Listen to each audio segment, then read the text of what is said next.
Hey, before we get into today's episode, a quick heads up. I'm running a live session on June 11th called the AI Readiness Executive Briefing. If you want to know more about it, you can click the link in the show notes or stick around until after the episode where I'll share more about it. In the meantime, on to the episode. Do you find yourself dwelling on negative thoughts? Do you want more natural confidence? And also, sometimes at the end of a busy day, do you get home and think, oh my gosh, what did I even do all day? Well, this is because of how your brain is wired. And what we have here in today's episode is a short 5 to 10 minute daily exercise where you can reverse all that wiring to think and act more positively, to have more confidence, and also to own all the amazing things you do every single day. Welcome to Leadership Mindset 2.0. Practical neuroscience and psychology to transform you from a tactical doer into a strategic leader. Here is your host, former social entrepreneur of the year and coach to some of the world's top executives, R. Michael Anderson. A lot of leaders that are new to roles with expanding teams, scaling companies, almost naturally that brings stress and anxiety. Our ego likes things to be the same. However, as leaders especially, we have to deal with change. We have to manage change. We have to lead change. And the more change there is, the more there is a potential for us to shift from our authentic self into our ego. Now, if you are in leadership and you do get promoted and you do get into a new role, even if you are great at your old job, you have a lot of confidence, that can bring up thoughts of imposter syndrome, thoughts of self-doubt, thoughts of, can I do this? And so what I'm going to share with you today is a thing that I teach very often. I just taught it last week that can bring more calmness, more confidence, and just get you in a better mindset. Because you got promoted or you got this new role because you've done a lot of things right in your career. Normally screw-ups don't get promoted. Sometimes they do, but most of the time it is because you did a good job. So if you are in that new role, you've had success in the past. So we can leverage off that and really bring that into your consciousness so that you can reach these new levels with positivity, driven by positivity, not fear that you're going to screw up. Instead, shift you into this positive, creative energy. So what I'm going to teach you today, it's called the GAF Journal, GAF Journal. I know, horrible name, but let me go through it in each step. But what you do is you want to get a notebook, and you can do this online, like on Word or whatever, but there's something special, I think, about doing it in a notebook. I like to buy nice pens for myself. I'm really addicted to these pens. I like one of these gel rollers, Energel gel rollers, so I have them lying all over my office. My wife always steals them, but that's all right most of the time. And so get a nice notebook, get a nice pen. This is best to do in the evening before you go to bed. If you relax a little bit before bed, before you're super tired, this is a great way, or maybe you do it right when you get done from work to make sure that you decompress properly. And actually what I'm doing is I'm working on a more specific, structured way to start your day as well. And I might do a little course on that in a couple weeks. But in the meantime, here's the GAF Journal. And this is something it takes you 5-10 minutes, preferably in the evening. You do it in the morning as well. And let me go through it. So you want to divide your notebook into 3 columns, or you can use 3 different notebooks, whatever you want to do. And the first one is gratitude. I didn't come up with gratitude journals. That's been done before. And a lot of people know about them, and maybe you know about them. Maybe you've done them before. But gratitude journals are really powerful. The reason a lot of people have heard of them is because they work. Because our brain is wired for negativity. However, there's a lot of reasons for that. I go over some of it in the book. Our brain is wired to protect us. So it's wired for negativity. It's wired for problems. The issue is that we don't have the same problems as we did 100, 200, 500 years ago because we're safe. We're in a modern world. So we really need to update our wiring of our brain. And what the gratitude journal does is that wires our brain for good things instead of bad things. And you can rewire your brain. So what you want to do in the gratitude column is you want to write down specific things. Now, here's the key, what people don't get. In the gratitude or appreciation, you want to appreciate or say thanks for specific things. So what that means is, I don't want to write down my wife because that's just so vague. It's like, I really appreciate the kiss she gave me on the way out the door for work this morning. I really appreciate how yesterday when she was stroking my leg as we were watching TV. I really appreciate that white dress she wears because she looks so good in it. Because what happens is we want your brain to start picking out the specific things that are good. And so just by saying, I have gratitude for my car, that doesn't really mean anything. I have gratitude because I love the pickup of my car. It's fast. I loved yesterday when I was just changing lanes and going faster. I love how when I lay back, the seat's so comfortable. And just write down as many things as you want, 5 or 10 things, 20 things, it doesn't matter. Now, let me tell you how this affected me. I was in Los Angeles when I was doing my gratitude journal, and I was sitting, if you know anything about Los Angeles, a lot of traffic jams. So I was stuck in traffic. It was like 2 p.m. in the afternoon, hot out. I had the AC cranking.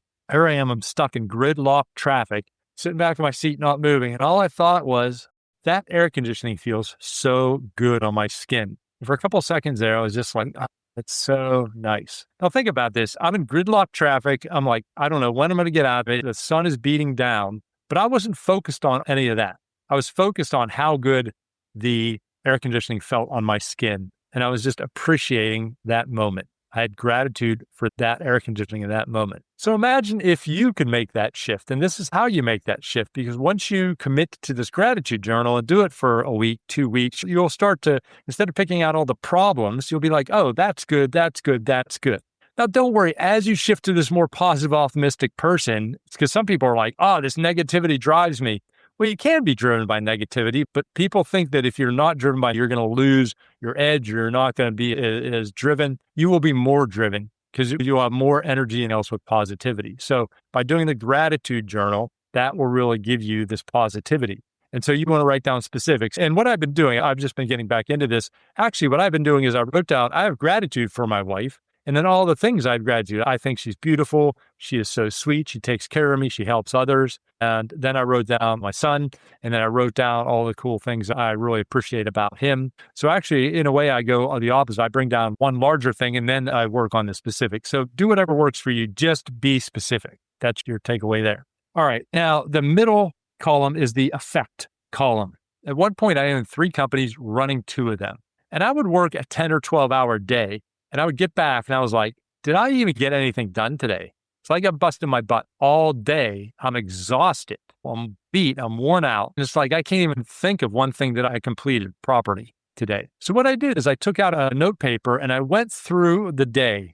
At the end of the day, I went through it mentally. I looked at my calendar. I looked at all the completed tasks and I looked at all the sent emails. And I wrote down everything that I affected that day.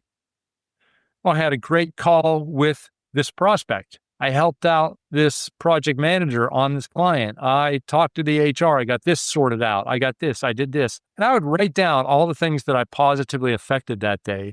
And the list was huge. I was busy all day and I kicked butt. And it was really eye-opening to me of how effective I was and how many things I affected positively. So it's as simple as that. You want to do the same. You want to mentally go through your day. Oh, I had this meeting. Look at your calendar. Look at all the emails that you sent. Look at all the tasks that you completed. If you use tasks, maybe look at your chat messages and then write down all the things that you positively affected that day. Now, what's going to happen is after 3, 4, 5 days, you're going to just leaf back through the journal. You're going to be like, holy cow, I kicked butt in my job. Look at all the things I've done in the last 3, 4, 5 days. That's going to give you a lot of inner confidence. And the calmness that comes from leadership is not that you have all the answers, but you have the capabilities to solve whatever comes up. It's this confidence that, look, you got it. Your team's got it. You'll figure it out. And you're going to realize, hey, I might be stressed about this right now, but look at all the things that I did in the last 3 or 5 days. I did a million things, so I'm not even stressed about this because look, here's the evidence of how effective I am. So it's great for confidence. It's great for calmness. Now, the third part of this, and it's going to be your shortest list, is, well, let me tell you this. Something like I would have like bad luck, and I would think, oh my gosh, the universe works against me. How many of us think this sometimes? Yeah, I do. It's like, oh, nothing ever works out for me. The universe has always given me these bad things. So what I did is the third column here is fortune. And what I tell people is just think about your last day, your last 24 hours. When did the universe smile upon you? When did you have good fortune or good luck? Maybe you were busy and you got that one rock star parking place right in front of wherever you were going, so you made it on time. Maybe you were looking for the answer for something and somebody just happened to pop in your office and give you the answer. Just think about one place where you got fortunate, you got lucky, things came together for you.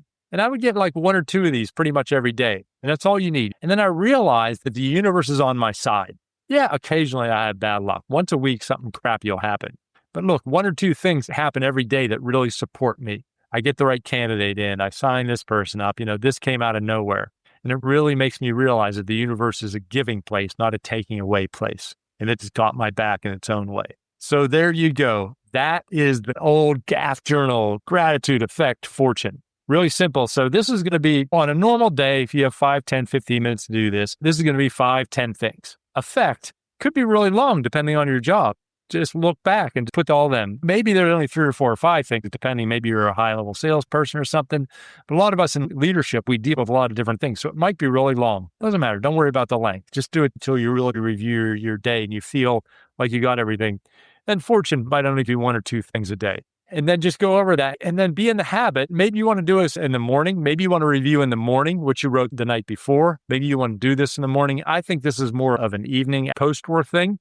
But again, with all these journals and things, do what works for you. Experiment with it. Do it this way. Do it this way. Figure out is it after work? Is it right before bed? Is it after dinner? Etc. It's a great reflection tool that will really make you more powerful, more calm, and really step into your leadership potential. Your challenge for this session, dear leader, is simple. Do 1 session of the GAF Journal. Take out a piece of paper, divide it into 3 columns. First is gratitude. Be very specific over the last 24 hours of what you have gratitude for. A great kiss from your spouse, a nice hot warm shower, an amazing cup of coffee. All those things are things you should have gratitude and appreciation for. Second thing is affect. What did you positively affect? Go through what I used to do, again, as I used to go through my tasks and my calendars and my emails, and I would make a quick note, and I'd realize how amazing that is. Third is fortune. Where were you fortunate in this last 24 hours? Where has the universe smiled upon you? And maybe you only have one thing. Maybe every other day you have 1 or 2 things here. That's okay. But just remember the universe is a giving place. Do a pass of the GAF Journal. It will start rewiring you immediately. This is a practice that when I started committing to it daily, after a couple of weeks, it made a significant change in my mindset, my attitude, my wiring, and it can do the same for you.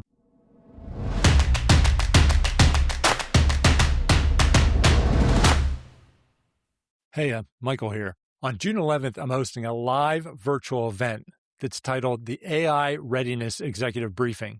What I'm going to do here is give you everything that you need to know from the organizational, the team, and the individual level to be successful in this age of AI. If you've been following me, you know that I've been doing a lot of research myself. My team and I have run some studies of the leaders that I know, and we've also taken all the latest research out there, and we're giving it to you in what I call an executive briefing format, which means you will have all the data that you need to make decisions around AI, again, for your company, your team, and yourself. And I'm leaving a lot of time for Q&A, so there's going to be some back and forth, and you're going to be attending live with other leaders from around the world. So if you're interested in this, go to rmichaelanderson.com/AI briefing. We've put the link in the show notes as well, so you can hit it there. So again, rmichaelanderson.com/AI briefing, or hit the link you see right around wherever you're listening to this at. I'll see you there. I got some great stuff for you.